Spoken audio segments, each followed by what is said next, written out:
Hello and welcome to the Back Nine Report. Every week, Fred Alvader and I checking on the world of golf to bring you the latest news, insights, analysis, interviews, recaps, previews. Hey, we cover anything and everything golf. In other words, if it happened in golf, we have it for you. Fred, hi, how are you today? Hey, Carlos, I'm fantastic here. We've got some unseasonably warm weather up here in northern Michigan. I got to play some golf. It's been fantastic. You know what? I got to watch a little bit of golf over the weekend as well. And something popped up that I kind of had lost, Lydia Ko is having one heck of a year. Have you noticed that?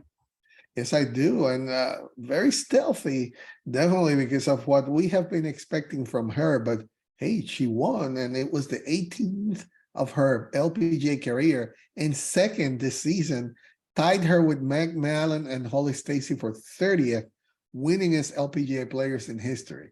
But sometimes, like I just mentioned, expecting of her, it's not fair.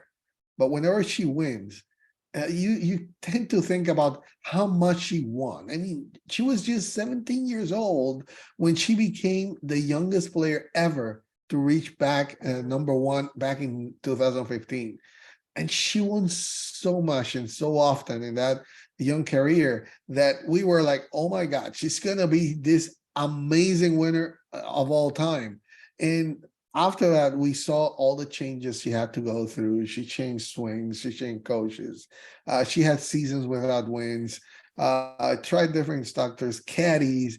She tried to find her way again, and we could see her struggling, trying to grind and be there. And wow, now she's now the favorite to win the Bear Trophy, which, by the way, is given to the LPGA player who has the lowest scoring average for the second year in a row. Okay. She's not winning the same way that she was winning back in 2015, but really what she has done so far is 2 wins, 11 top fives, 13 top tens in 20 starts. I have never seen Lydia go so consistent as we have seen her. It's like you see a leaderboard, Lydia go has to be there. That's how it is. And now that jump, that victory makes her jump from fourth to first place in the Rolex Player of the Year race. 1 point clear of Minjee Lee. That doesn't mean it. She has it. It's just 1 point, but there's still three events remaining this season. She has won the Player of the Year once again. That was back in 2015. So yes, now the fields are harder. There's a lot of much better players, but the way that she's been able, Fred, to win again and the way that she did it, this year has been her first time that she wins multiple times since 2016. So Lydia Ko definitely back on top, and number one in the world is just around the corner. Well, Carlos, remember when we first started following Lydia Ko back when she was 15, 16, 17 years old, and she was winning professional events as an amateur.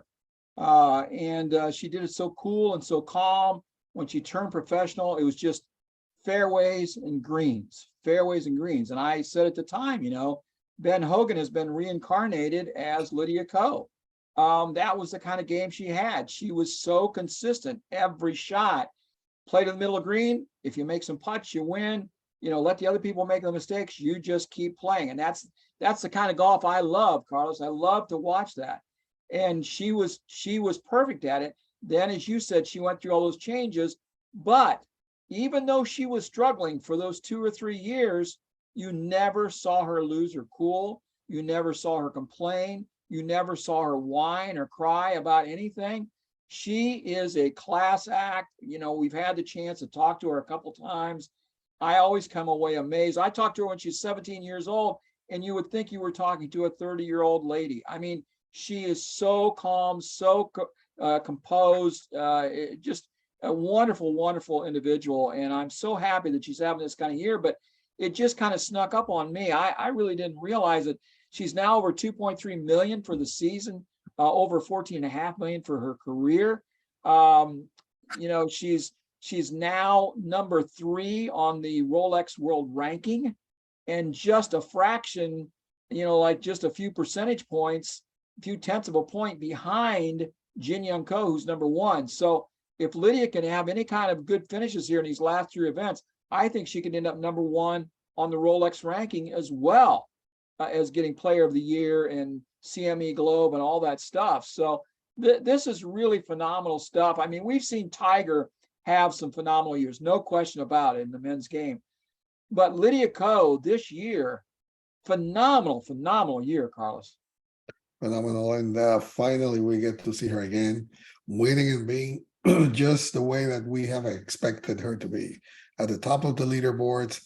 Pretty soon, she's going to be, for sure, put it on there. She's going to be number one. This is not something that she's going to go and fade away. She has finally figured out how to do this thing again about winning and being so consistent. And when Lydia Ko is at that point, no one is a rival for her. Definitely number one awaits her, and I can't wait to see her because she's a great ambassador to the game. The way that she talks and everybody, it's just you see that smile of hers and that energy that she brings to the golf game is incredible, and it's amazing to watch. So I can just wait to see what's coming from Lydia Ko. Yeah, I really think over the next 4 or 5 years, now that she is at this level, if she can maintain it, if she has a desire to maintain it, that's probably the biggest thing.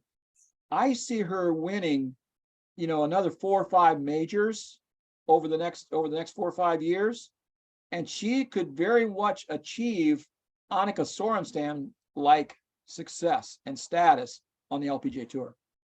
Definitely she can, and she's still young. I mean, it's just that we started watching her since she was 15 years old. It seems like she's been around forever, but there's still some very nice years for her to come. So anyway, thank you for joining us. It's always our pleasure to bring you the latest in golf news and information.